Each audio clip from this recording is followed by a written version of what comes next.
Welcome to this conversation for Black History Month with Dr. Errol Francis. Errol is Artistic Director and CEO of Culture & He studied photography and fine art at Central St Martin's, University of the Arts, London.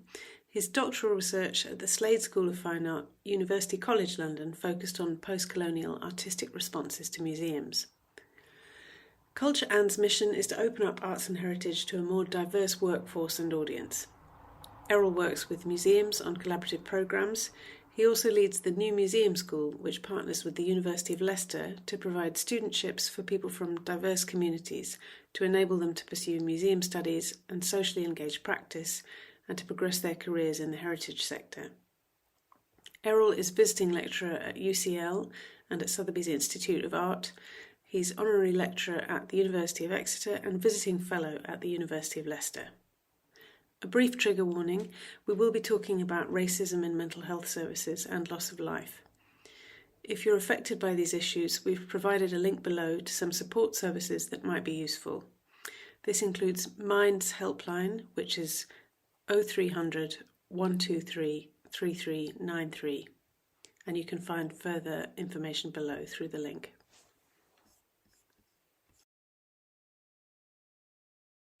So I know you've got really extensive experience and expertise in both mental health and culture and creative work, and also as a researcher. And in all cases, it's obviously rooted in both understanding and tackling inequalities, but particularly perhaps inequalities emerging from structural racism. Could you start by telling us a bit more about how it came about that you moved from mental health into creative and cultural work and into your research work? Yeah, that's a great question, and I have often been asked this question. It really starts from my experience of working with health and health inequalities and the injustices around health inequality.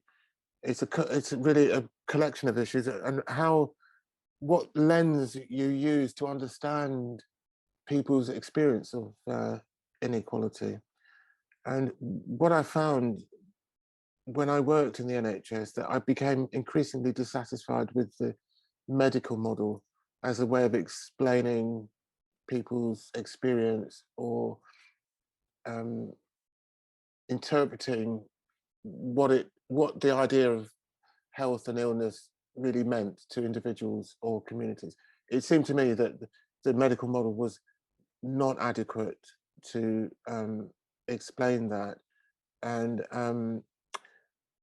I always felt that art has the ability to give us the individual experience that we can then extrapolate from and identify with it. So there is a whole, ancient and long-standing tradition of art in whatever medium, whether it's literature, visual art, or theatre, that we find that it has validity if an individual experience can be presented in such a way that a collective identification can take place. Now, that is not valid in science, really, that sort of view. The individual experience is not valid. There's the whole thing about randomized controlled trials and all the rest of it. So that the nature of truth or the status of truth is different. So that's a kind of intellectual response. But in terms of my lived experience, how I actually experienced this was that I was working with the Black community in various parts of London, and then I went to work in Birmingham. And I think when I arrived at Birmingham to work in the mental health services there, I encountered some appalling experience of injustice, of people who should have been looked after by the mental health service and got the opposite, and even to the point of loss of life.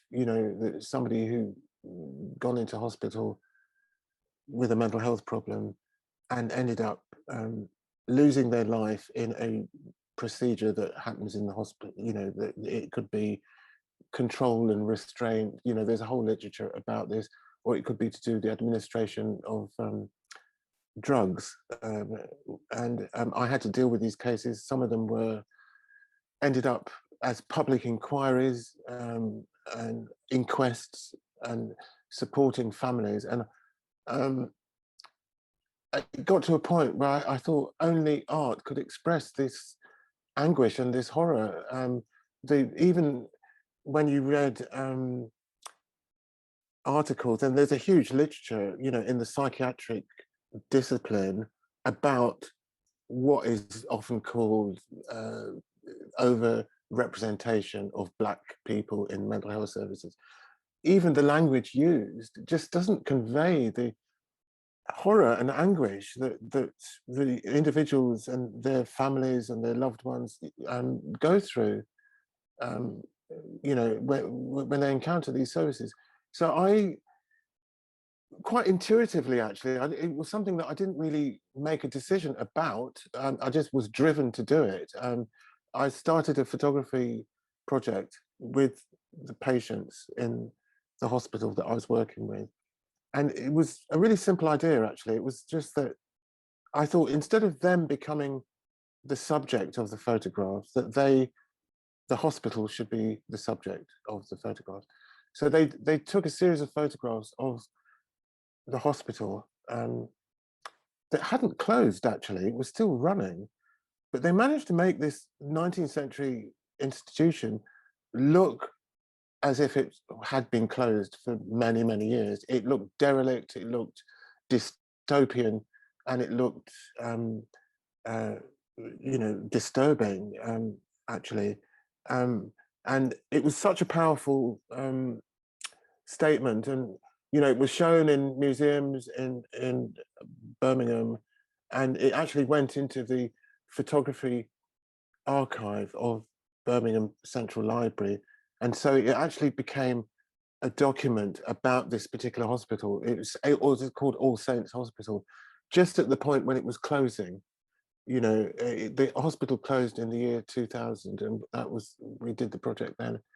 And I think from that moment on, I just became much more interested in art as a way of conveying not only my experience, but a kind of collective experience, not just about psychiatry, but the world that we live in. That's how this transition happened. And I couldn't look back.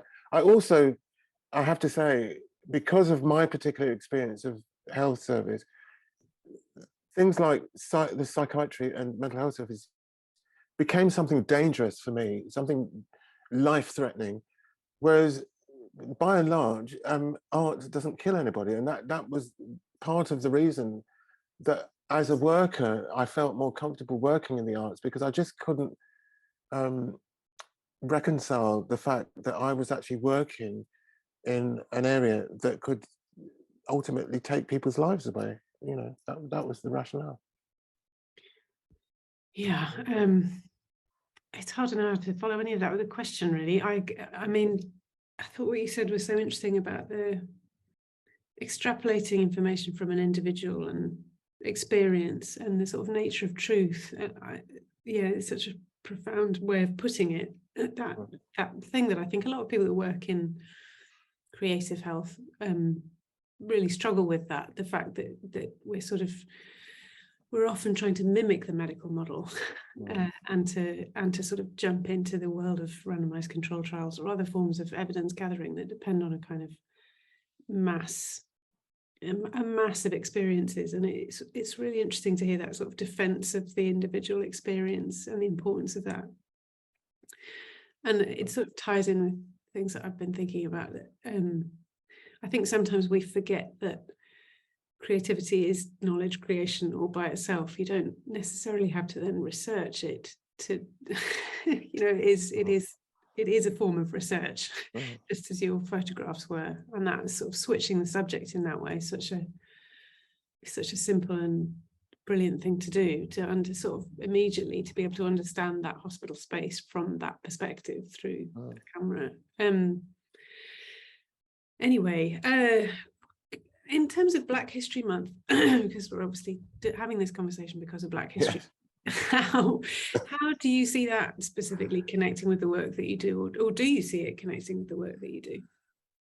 Well, there are a number of these conversations, obviously, because it is Black History Month.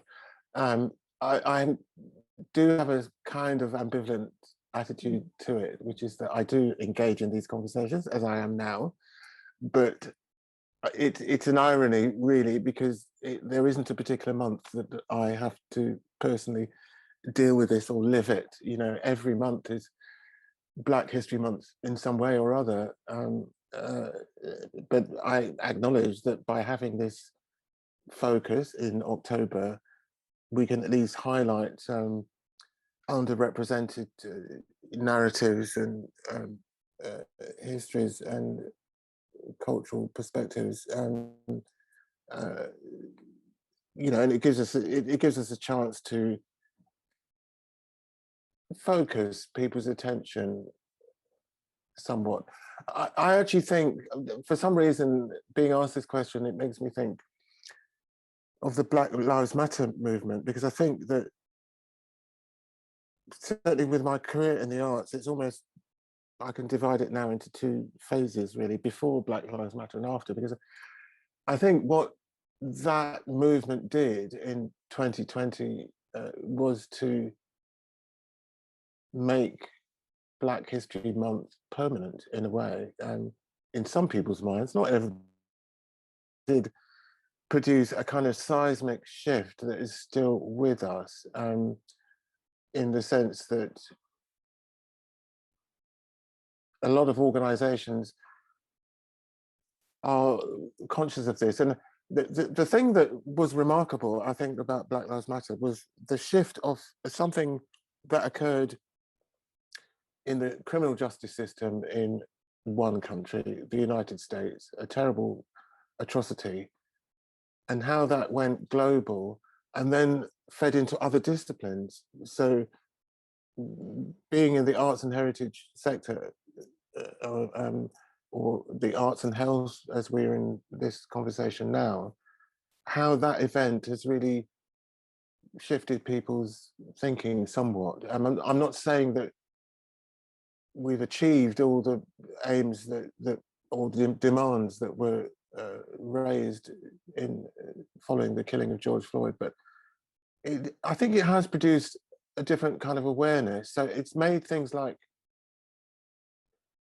Black History Month seem slightly more tokenistic than before, which is to say to us, what are we doing the rest of the year to address inequality and racism? And that's a really good thing. You know, I've just come off a call to a museum talking about statues, you know, and the Black Lives Matter in the UK, I would say probably the culmination of it, and to a certain extent, was the events in Bristol in June 2020. And only this week, I've received a statement from a local authority, a London local authority, that wants to review the statues that are in the area. And I just think that, well, that couldn't have taken place without the events in Bristol, you know, and we're 2 years on from that, and there is still this concern about public statuary and how we approach it, you know. So yeah, it's good to have Black History Month, but I just hope that it's a reminder to people that it can't be just 1 month in the year. It needs to be a permanent consciousness about inclusion in whatever discipline we happen to be working in, you know, whether it's health, social care, you know, criminal justice. They all have their own issues with regard to racial justice that we need to be conscious of and working on all the year round, you know. Yeah, absolutely.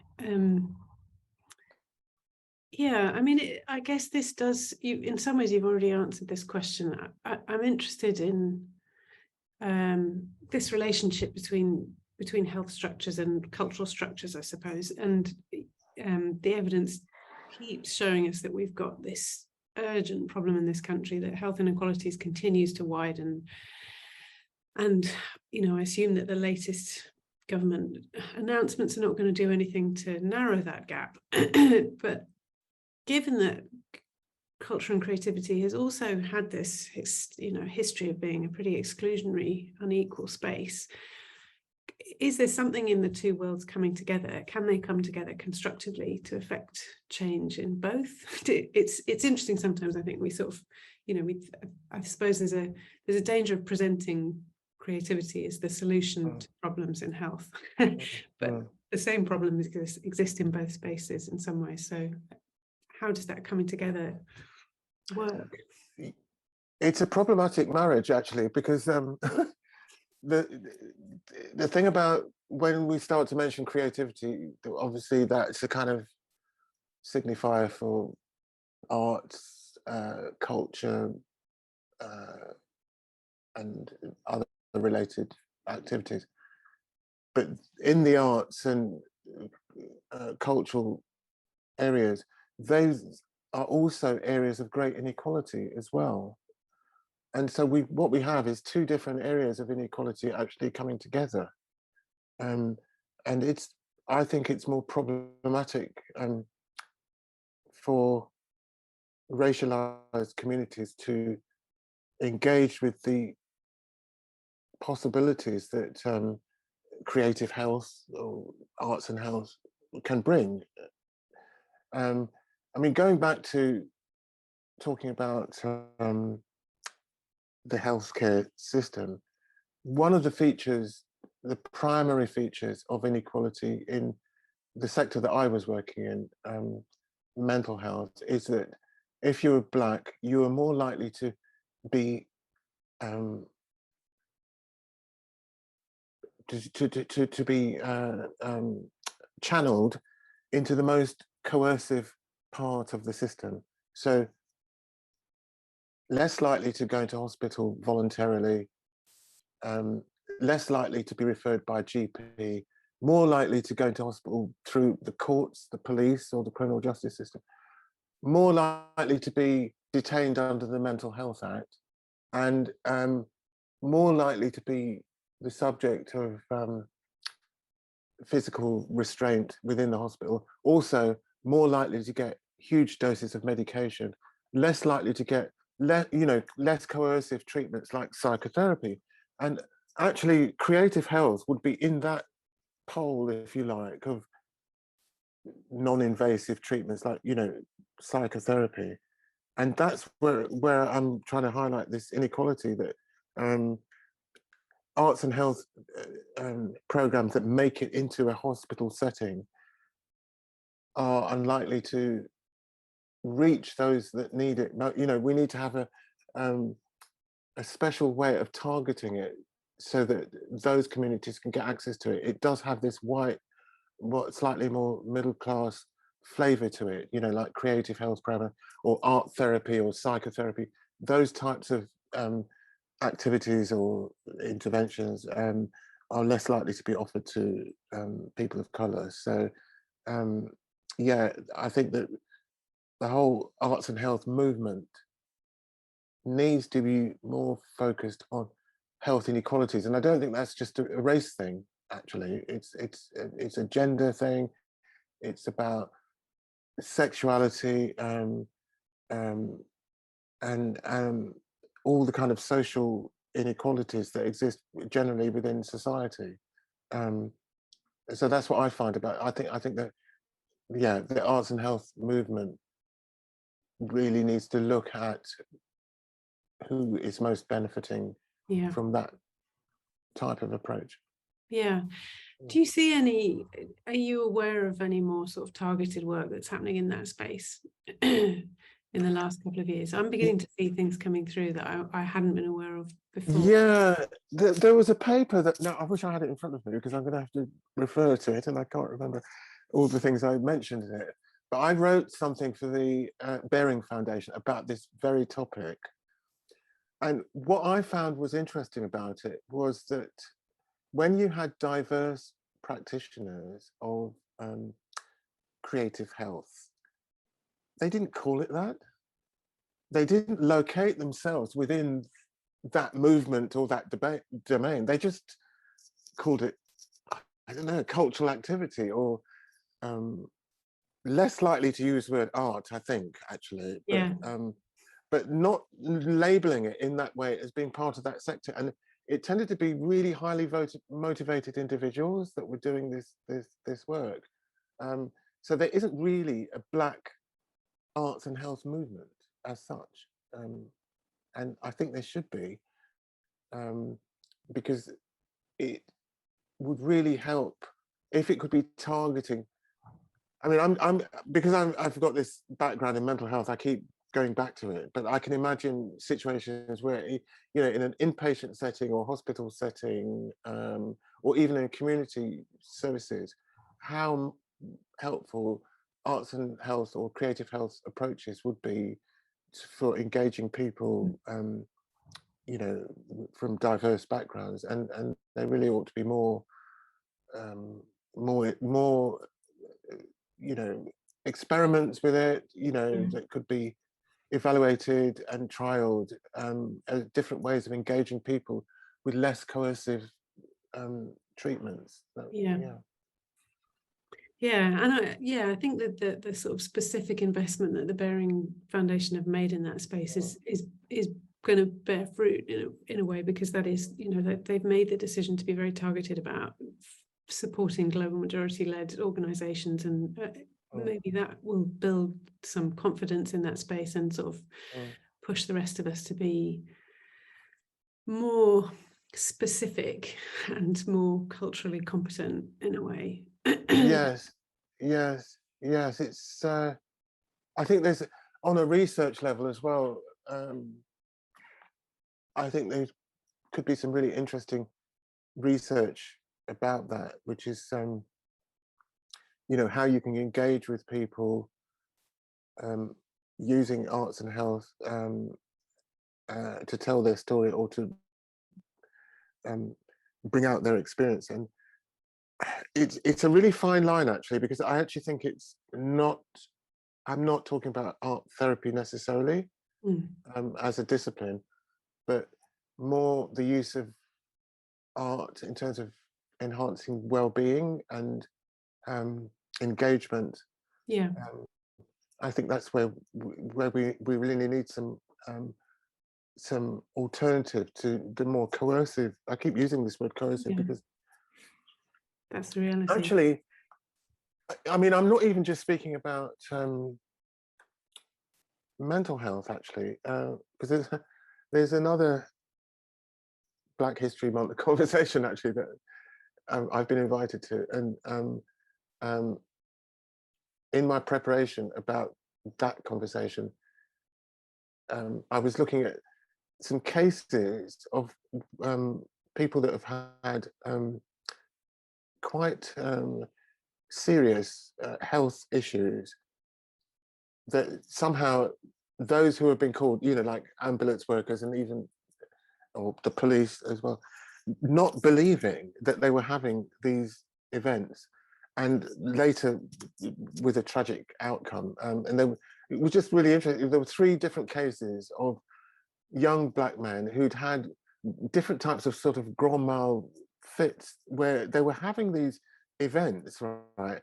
And the police with them, who were with them at the time because they were attending to some other matter, didn't believe that, they thought they were faking these reactions. And it, you know, it got to the point of when they had gone into casualty and the doctors are get involved, you know, that anybody starts taking this seriously, you know. So it just, it feels that on one level it's a sort of, in terms of inequality, you start thinking of words like empathy and sort of engagement with professional carers, and why is it different if you're from a global majority background, or you know, what is it that's doing that? So I think that there's a lot of potential for us to do more research and to capture people's experience and narratives that looks beyond. I wanted to just mention one other thing actually on this, in this regard, that I just think is an incredible piece of work that explains what I'm trying to say. So it's a split screen artwork by an artist called Kat Anderson, and it's called Restrained Restraint. And it was commissioned by the Black Cultural Archives in Brixton and a local arts organisation called Block 336. And basically what it describes is a situation on a ward, mental health ward, where we're not sure why, but this young Black man becomes the subject of this physical restraint procedure. And it shows in graphic detail this event happening. And then it presents a kind of alternative to this procedure, which is his engagement with his own community and family. And what we see there is a dramatic difference in the quality of the human interaction and engagement with this person as a human being rather than an object. You know, the first depiction is somebody that's just being treated as a dangerous object, you know, that not a human being. And then you get another representation where there is real human engagement and empathy and rapport, you know. And I was writing to somebody in the mental health trust saying, I really recommend this artwork, right, as a way of even the nurses themselves to actually learn about how the quality of engagement with patients can be improved, you know. So that it goes back to what we were saying earlier about the individual case in art being something quite powerful and demonstrative. And I think this is one of the examples of it, really, that yeah, we need more of. Thanks, Errol. That seems like a really perfect circle to have come to in the conversation.